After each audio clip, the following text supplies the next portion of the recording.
I am Gautam CS, pursuing third year mechanical engineering at Coimbatore Institute of Technology, and I am here to explain about the vertical milling machine. So here we go. These are the content of the presentation.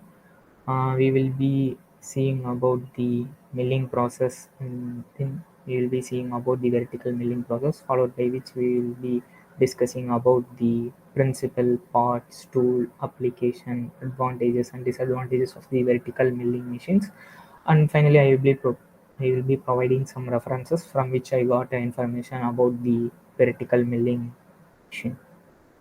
So first of all, let's see what is milling process. So milling is a machining process that we all know.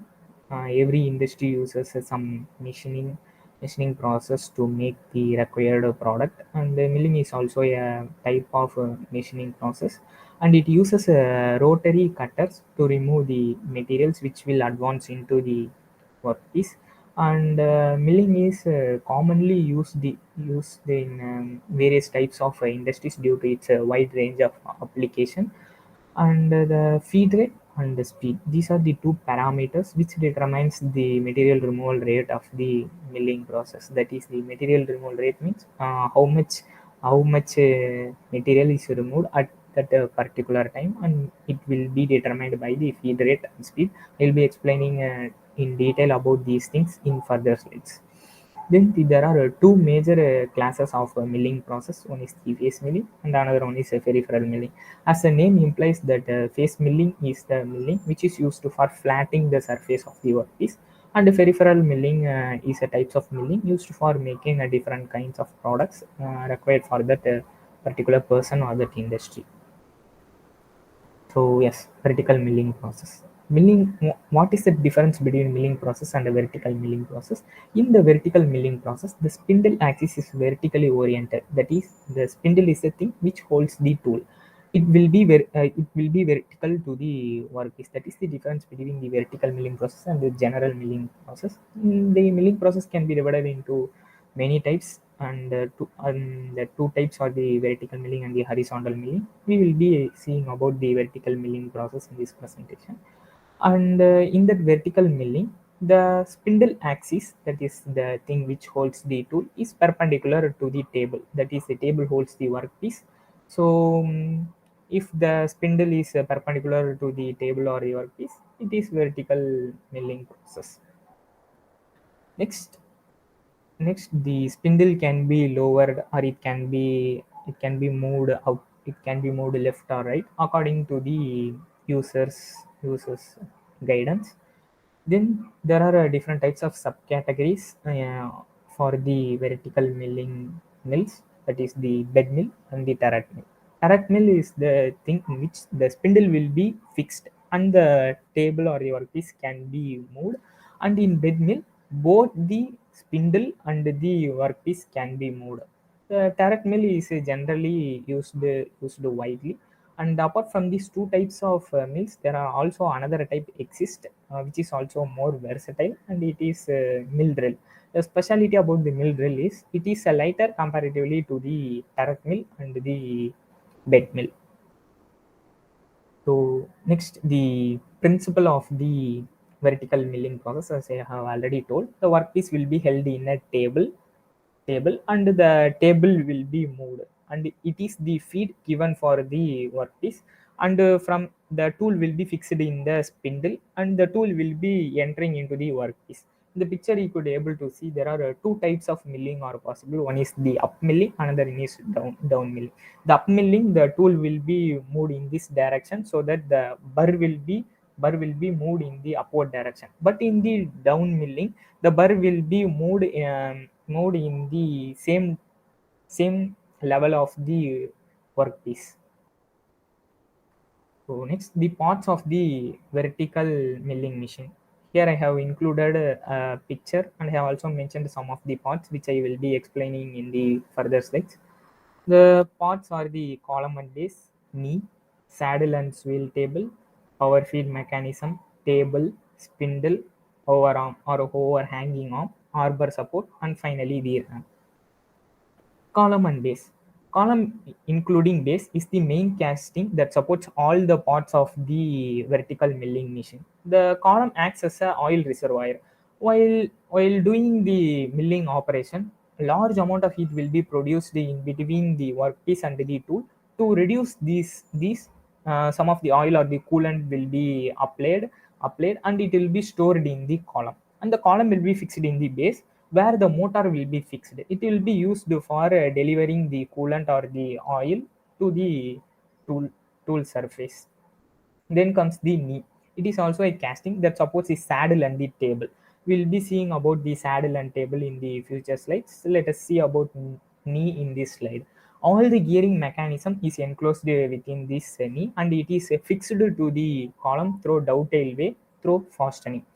The knee can be adjusted by using the elevated screws, and it can be done by giving the hand feed or a power feed. Next, the saddle and the swivel table. It is the part on the knee and it supports the table.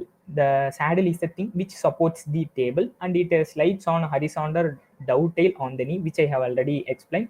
And the dovetail is parallel to the axis of the spindle. It will be parallel to the axis of the spindle. Then the swivel table, it is attached to the table.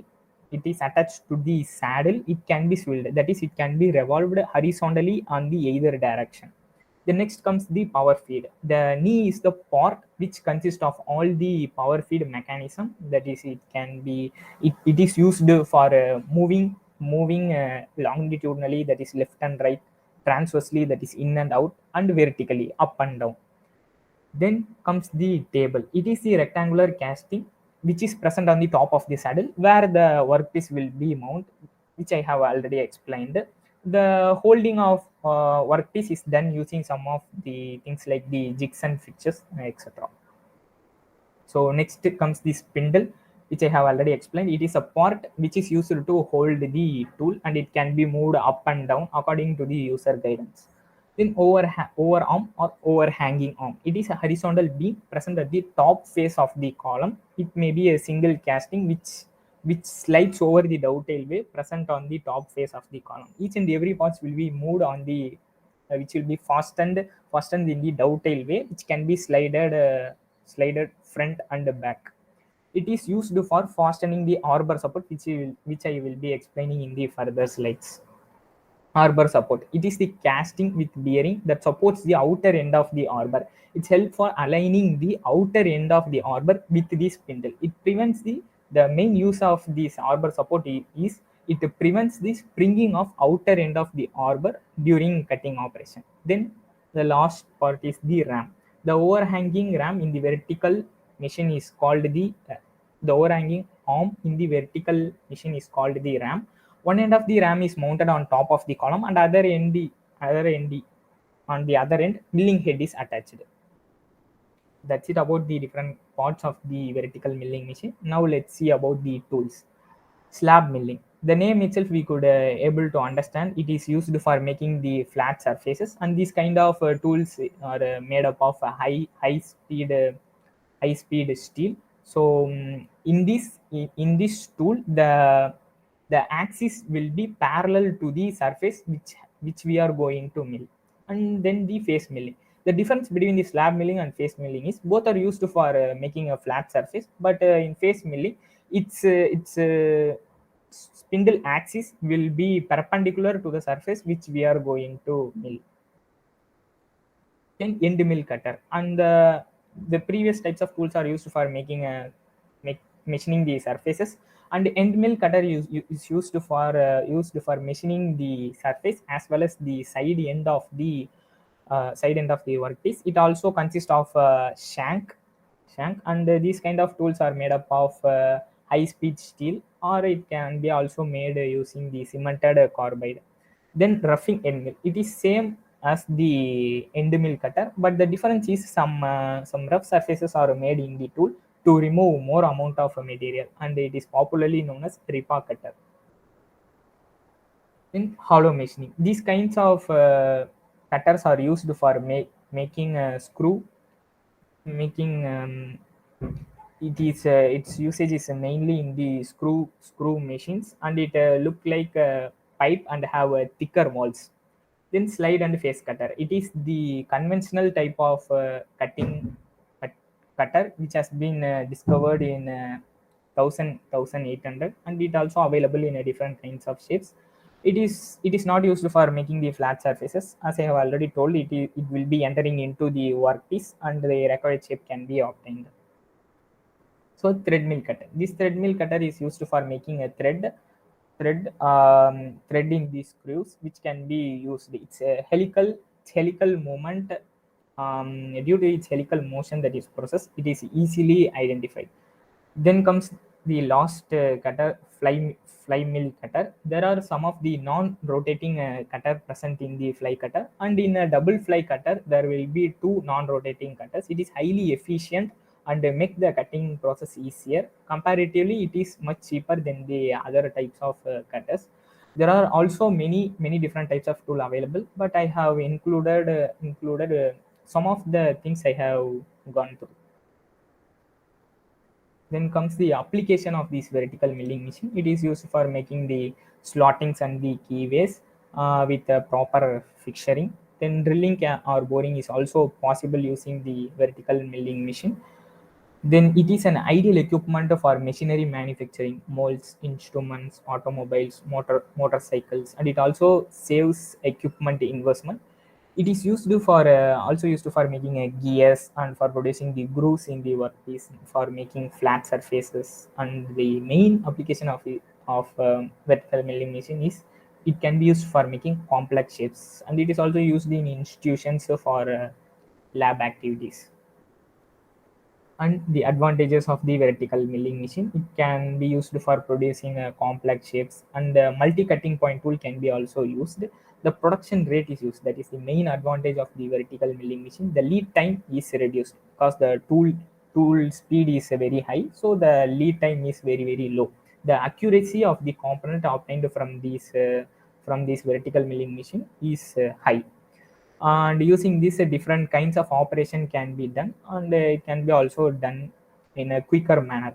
And due to the technological development, it can be controlled by CNC machines.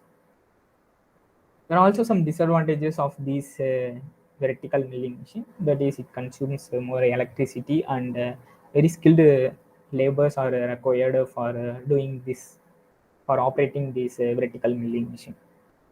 That's it about the vertical milling machine. Here are some of the references I have given for future use.